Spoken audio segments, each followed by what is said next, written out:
Nadiad town police સ્ટેશનના મોટા કુંભનાથ મહાદેવ મંદિર અને નડિયાદ રૂરલ પોલીસ સ્ટેશનના સલુણ ગામે મંદિરમાં થયેલ ચોરીનો ભેદ ગણતરીના કલાકોમાં ઉકેલી આરોપીને 13 કિલો ચાંદી તથા અન્ય મુદ્દામાલ સાથે ઝડપી પાડતી ખેડા જિલ્લા પોલીસ। બ્યુરો રિપોર્ટ અભિનવ સુરત ન્યૂઝ। સંવાદદાતા નિરાલી પટેલ પેટલાદ।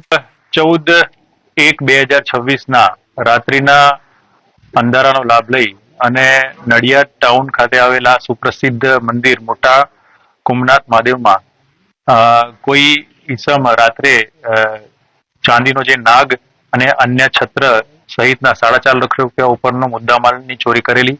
સાથે સાથે એ જ રાત્રિ દરમિયાન નડિયાદ રૂરલ પોલીસ સ્ટેશનમાં સલુણ ગામમાંથી પણ મંદિર ચોરી થયેલી।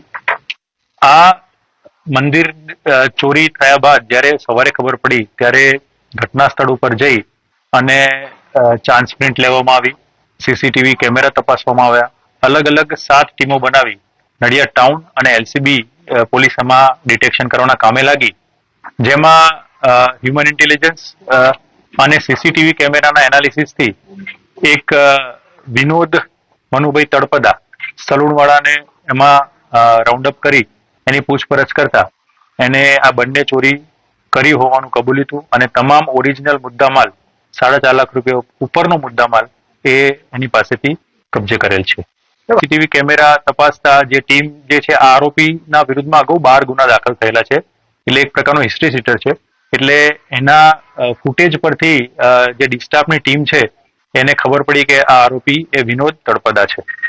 મોડસ ઓપરેન્ડી એ દિવસ દરમિયાન મંદિરમાં દર્શન કરવા જાય છે અને ત્યાં કેમેરા વગેરે ના હોય તો એ ધ્યાન રાખી અને પછી રાત્રિ દરમિયાન એની એકલતાનો લાભ લઈ અને પછી મંદિરમાં ચોરી કરતો હોય છે। સર, મુદ્દામાલ તમામ રિકવર તમામ મુદ્દામાલ રિકવર થયેલો છે।